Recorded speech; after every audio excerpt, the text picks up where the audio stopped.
Assalamualaikum, halo semuanya, aku Via. Hari ini aku pengen ceritain tentang interview. Nah, belakangan lagi musim pemira nggak sih, atau pemilu raya?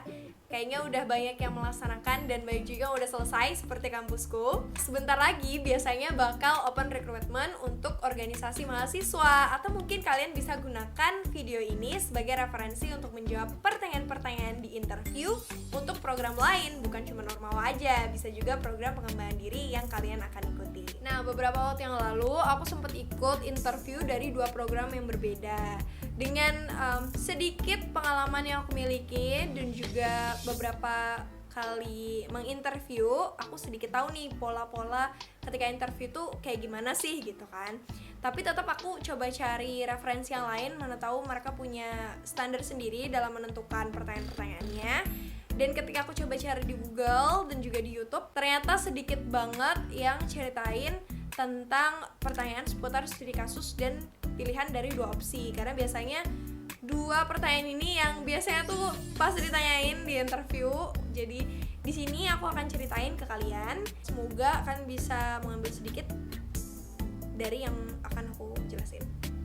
Tapi mungkin untuk pertanyaan basic seperti ceritakan tentang diri kamu, sekarang aktivitasnya apa, sibuknya ngapain, pengalaman-pengalaman sebelum ikut organisasi atau program ini apa aja. Terus juga biasanya akan ditanyain seberapa jauh sih kamu mengetahui informasi seputar organisasi atau program.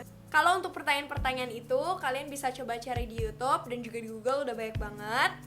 Dan di sini aku akan langsung aja kasih tips untuk pertanyaan studi kasus dan pilihan dari dua opsi. Yang pertama yaitu pertanyaan seputar studi kasus. Pertanyaan studi kasus itu apaan sih? Ya, studi kasus. Kalian biasanya akan diberikan suatu case atau kasus dan kalian diminta untuk memberikan solusi terbaik sesuai dengan pemikiran kalian. Kalau studi kasus ini biasanya pertanyaannya nggak nentu ya, jadi nggak ada format khusus gitu loh, karena biasanya mereka akan menyesuaikan dengan problem yang biasa terjadi di organisasi atau program itu. Tapi untuk referensi mungkin bisa pertanyaannya seperti, kalau dalam organisasi kamu pengennya di bagian apa? Kalau misalnya teman kamu ngilang, apa yang akan kamu lakukan? Gimana sih cara kamu menyelesaikan masalah? Nah, kalau misalnya pertanyaan seperti ini memang nggak bisa juga diberikan satu kunci yang sama gitu ya. Nah, karena memang untuk pertanyaan seputar studi kasus itu menguji spontanitas kalian, sehingga kalian juga harus banyak berlatih. Berlatihnya itu kalian bisa coba cari contoh-contoh pertanyaannya, dan kalian juga bisa coba cari jawaban atas pertanyaan yang beberapa sudah aku sebutkan tadi. Kayak misalnya cara menyelesaikan masalah. Nah, disesuaikan nih dengan personality kalian tuh seperti apa. Nah, misalnya kalian lebih suka diskusi, ya udah kalian cara menyelesaikan dengan diskusi itu seperti apa dan lain sebagainya. Yang kedua adalah pilihan dari dua opsi.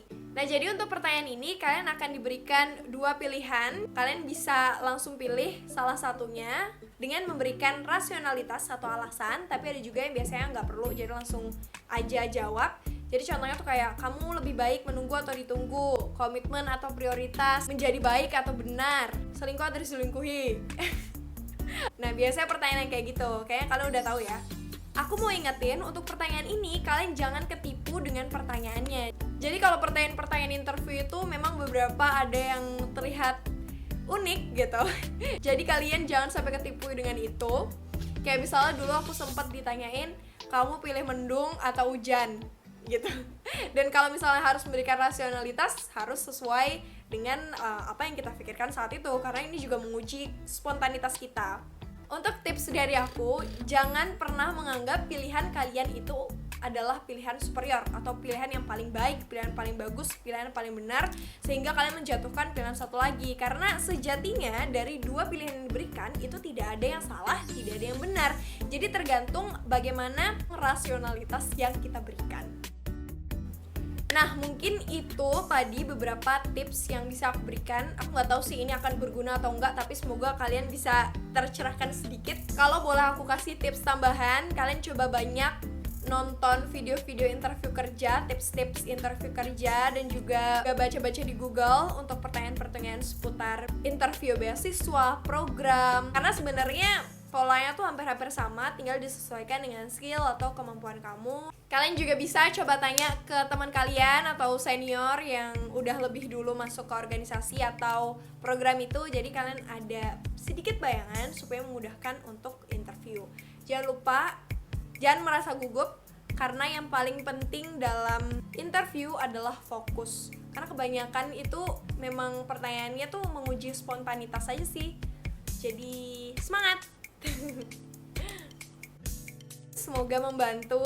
Sampai jumpa di video selanjutnya. Dadah!